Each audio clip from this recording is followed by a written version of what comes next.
Class 6 curiosity chapter beyond अर्थ। Hello students, क्या आपने कभी रात में आसमान की तरफ देखकर सोचा है कि ये जो इतने सारे टिमटिमाते हुए डॉट्स हैं ये आखिर हैं क्या? आज हम एक बहुत ही एक्साइटिंग जर्नी पर निकलने वाले हैं, अपनी अर्थ से बहुत बहुत दूर। हम शुरू करेंगे उन स्टार्स से जिन्हें हम रोज देखते हैं, और फिर वहां से इतना जूम आउट करेंगे कि हम पूरे यूनिवर्स को समझेंगे। रेडी हो? चलो शुरू करते हैं। तो सबसे पहला सवाल आपके लिए, have you ever connected the stars to make a pattern? मतलब क्या आपने कभी रात में आसमान को देखते हुए अलग अलग स्टार्स को जोड़कर कोई शेप या कोई पैटर्न इमेजिन किया है? जैसे एक बहुत बड़ा कनेक्ट द डॉट्स का गेम हो जो पूरे आसमान में फैला हुआ है। ओके, तो हमारी जर्नी स्टार्ट होती है रात के आसमान से। चलो सबसे पहले ये समझते हैं कि ये जो छोटी छोटी चमकती हुई चीजें हमें दिखती हैं ये आखिर हैं क्या? Let's read the definition. Star, a celestial body that shines with its own light. इसका सिंपल सा मतलब है कि स्टार स्पेस में एक ऐसी बॉडी है जिसकी अपनी खुद की लाइट और हीट होती है। वो किसी से लाइट उधार नहीं लेता, इसीलिए वो हमें हमेशा शाइन करता हुआ यानी चमकता हुआ दिखता है। अब जब हम इन सारे स्टार्स को एक साथ देखते हैं तो अक्सर ये हमें ग्रुप्स में दिखते हैं, जैसे ये कोई पैटर्न बना रहे हों। इन पैटर्न्स का एक खास नाम है और एक खास मकसद भी। कॉन्स्टलेशन का मतलब है स्टार्स का वो ग्रुप जो मिलकर कोई जाना पहचाना पैटर्न बनाता है। सोचो, हजारों साल पहले लोग इन्हीं पैटर्न्स में एनिमल्स या ऑब्जेक्ट्स की शेप देखकर उन्हें पहचानते थे और उन पर कहानियां बनाते थे। कुछ कॉन्स्टलेशंस बहुत फेमस हैं, जैसे कि ओरायन जिसे द हंटर कहते हैं, या कैनिस मेजर यानी द ग्रेट डॉग। इंडिया में एक बहुत ही इंपॉर्टेंट कॉन्स्टलेशन है सप्तऋषि, जिसे द बिग डिपर भी कहते हैं। पता है, पुराने जमाने में लोग सप्तऋषि के 2 स्टार्स की हेल्प से पोल स्टार यानी ध्रुवा तारा को फाइंड करते थे, और ध्रुवा तारा हमेशा नॉर्थ डायरेक्शन में होता है, तो ये ट्रैवलर्स के लिए एक नेचुरल कंपास की तरह काम करता था। और ये सिर्फ इमेजिनेशन नहीं है, साइंटिस्ट ने इंटरनेशनल एस्ट्रोनॉमिकल यूनियन में पूरे आसमान को ऑफिशियली मैप किया है, और आसमान को ठीक 88 यानी 88 अलग अलग कॉन्स्टलेशंस में डिवाइड किया है। इसका मतलब है कि आपको आसमान में कोई भी स्टार दिखे, वो इन 88 पैटर्न्स में से ही किसी एक का पार्ट है। चलो अब बात करते हैं उस एक स्टार की जिसे हम सबसे अच्छे से जानते हैं, वो स्टार जिसकी वजह से हमारी अर्थ पर लाइफ है, दिन और रात है, हमारा अपना सन। Let's read this. The sun is an extremely hot spherical ball of gases. It is a main source of energy, heat and light on Earth. तो यहाँ एक सवाल आता है, अगर सन भी बस एक स्टार है तो वो बाकी लाखों स्टार्स से इतना बड़ा और इतना ब्राइट क्यों दिखता है? इसका रीज़न बहुत सिंपल है। ऐसा नहीं है कि सन सबसे बड़ा स्टार है, बात बस इतनी है कि वो बाकी सभी स्टार्स के कंपैरिजन में हमारे बहुत बहुत ज़्यादा पास है। तो कितना पास? अर्थ और सन के बीच का एवरेज डिस्टेंस है 150 मिलियन किलोमीटर्स। हाँ, ये नंबर सुनने में बहुत बड़ा लगता है, लेकिन स्पेस के हिसाब से देखें तो ये काफ़ी कम है।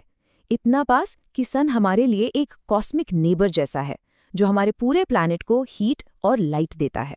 तो सन अकेले नहीं है, सन की अपनी एक पूरी फैमिली है जिसमें अर्थ और उसके जैसे दूसरे मेंबर्स हैं जो सब सन के आसपास रहते हैं, और इस पूरी फैमिली को हम कहते हैं हमारा सोलर सिस्टम।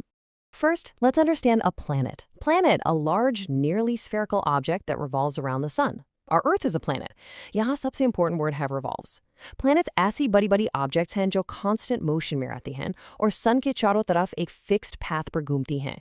इस पूरी जर्नी को हम रेवोल्यूशन कहते हैं, और हमारी अर्थ को सन का एक रेवोल्यूशन कंप्लीट करने में पूरा 1 साल लगता है। हमारे सोलर सिस्टम में टोटल 8 प्लैनेट्स हैं।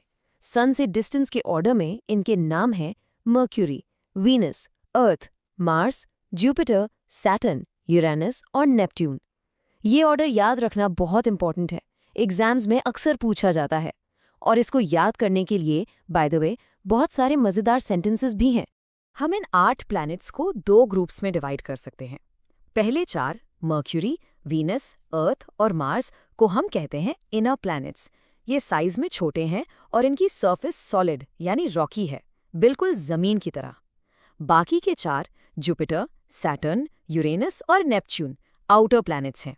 ये साइज में बहुत ही ज्यादा बड़े हैं और इन पर कोई सॉलिड सरफेस नहीं है। ये मोस्टली गैसेस से बने हैं, इसीलिए इन्हें गैस जाइंट्स भी कहा जाता है। कुछ प्लैनेट्स के बहुत इंटरेस्टिंग निकनेम्स भी हैं। जैसे मार्स को द रेड प्लैनेट कहते हैं क्योंकि उसकी सॉइल और रॉक्स का कलर रेडिश है। हमारी प्यारी अर्थ को द ब्लू प्लैनेट कहते हैं क्योंकि स्पेस से देखने पर ये 70% वाटर की वजह से ब्लू दिखती है। और वीनस को मॉर्निंग स्टार या इवनिंग स्टार कहते हैं क्योंकि सन और मून के बाद आसमान में सबसे ब्राइट ऑब्जेक्ट वीनस ही है। प्लैनेट्स के अलावा हमारे सोलर सिस्टम में और भी बहुत सारी छोटी छोटी लेकिन फैसिनेटिंग चीजें घूमती रहती हैं। चलिए अब उनके बारे में थोड़ा जानते हैं। सबसे पहले moon, a natural satellite that moves around a planet. इसका मतलब है कि मून एक नेचुरल ऑब्जेक्ट है जो प्लैनेट के चारों तरफ रिवॉल्व करता है, बिल्कुल वैसे जैसे प्लैनेट सन के अराउंड रिवॉल्व करता है। हमारी अर्थ का एक मून है। फिर आते हैं asteroids, a small Rocky and irregular shaped object. ये छोटे पथरीले ऑब्जेक्ट्स होते हैं जिनका कोई अजीब सा इरेगुलर शेप होता है। ज्यादातर एस्टेरॉइड्स मार्स और जुपिटर के बीच एक बेल्ट में पाए जाते हैं। और आखिर में comet, an object of dust, gas and ice with a long tail.